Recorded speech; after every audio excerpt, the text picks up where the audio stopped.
A pleasure to meet all at last, and welcome once again to HJN Season 5. So I've been talking a lot about franchises, many of which that are high grossing in terms of money as well as high reception by critics, but the next one that I have in mind is a pretty unique and often considered an underrated franchise amongst many others in life. If any of you guys are familiar with the likes of Matt Damon, Julia Stiles, Brian Cox, etc., we're of course talking about the Bourne identity. This of course started as far back as the start of the 2000s. A Universal film known as the Bourne identity came around from the likes of director Doug Liman and Robert Ludlum, whom of course was originally responsible for authoring various books, including the likes of How One Man Became an Unstoppable Fighting Machine, whom of course was unfortunately living under a new identity.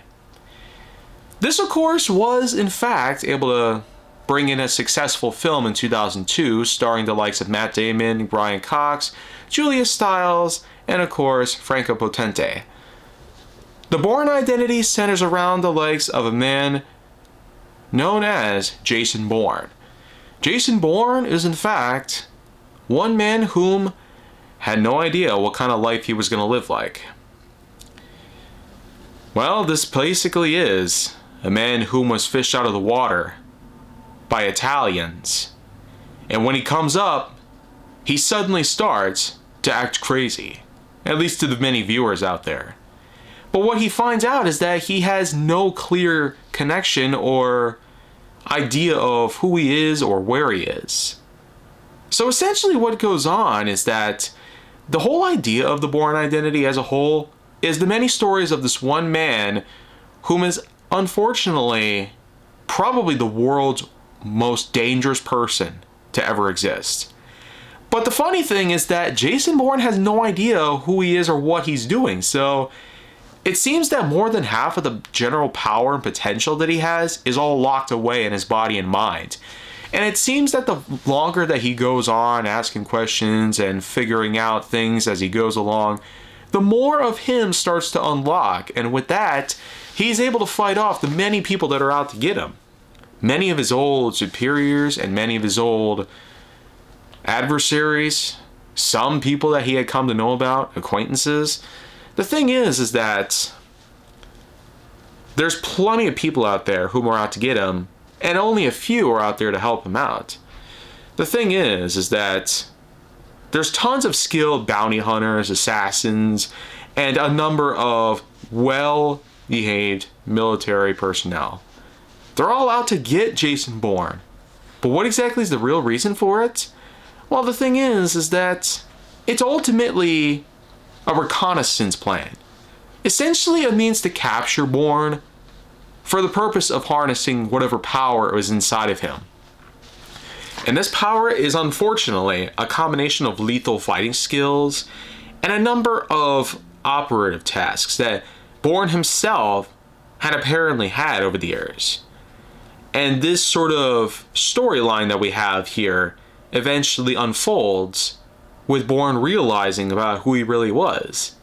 A man whom unfortunately had a horrifying past. And it all led up to him apparently being put out into the water with little memory of what happened. Once he finally realizes all this, it was only a matter of time before the truth about what's really going on starts to unravel. By the end of the film, we have the Bourne identity coming out at a good 84% on Rotten Tomatoes for that unique cliche on figuring out the truth, on top of being amnesiac. So you could say that Jason Bourne is a man whom you ultimately start to feel sorry for, in spite of the fact that he had done a lot of crap. By the end of the film is where you really start to shimmy on over to the real enemy of the film. The man's responsible, whom are in fact not only out to pursue Bourne, but on the conscientious topic of attempting to cover something up. So it's essentially that sort of cliche in which that the truth is hidden out of respect for the likes of the many superiors that are high above, and the fact that one man alone is apparently enough to truly usurp the likes of these top centers. So we basically have ourselves quite the story to deal with. Because of the success of the Bourne Identity, it was followed along 2 years later by another film called The Bourne Supremacy, and later on there was another film called The Bourne Legacy. So you had yourself quite the trilogy of films to come around. There of course were other media that came around at other points in time, including a parody done by Mad, in which it was called The Buzz Identity. It centered around Buzz Lightyear trying to figure out who he was and encountering fellow Toy Story characters along the way, but being directly in line with the storyline of the Bourne Identity. So that was at least pretty fun to watch, but I feel like another real big important thing here to cover was in fact a live stunt show. The Bourne Identity Stunt Show, which is nowadays at Universal Orlando, replacing Terminator 3D, which had been there since 1996. But as of 2022, the Bourne Identity Stunt Show has in fact taken over the place, and it actually has done so in a pretty unique way.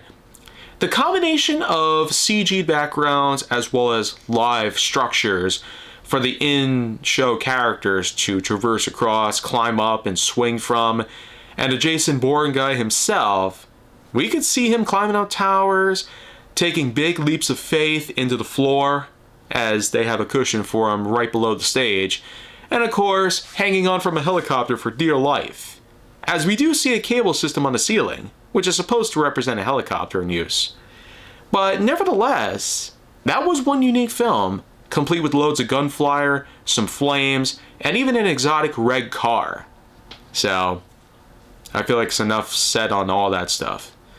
While I can't say all that much about the Bourne Identity, I've at least remembered a good chunk of it over the years, because I've had some, if not all, experience with the franchise in total. With 3 films, it's not exactly excusable for me to not view all of them, but at the same time I feel like that they can be saved for their own particular video, or videos, depending on what exactly it's all about here. Still, we gotta at least give it to the fact that this was a unique series that carried on for 3 films, and I get the feeling that maybe, if they have Matt Damon in line again, a 4th film is due to show up. Whether that's the case or not though, we can at least agree that the unique story was brought on with a film like this. And with many more pieces of media that showed up over time, we at least do have a good amount of material to work with thus far. So, I feel like that's all I gotta say on that part.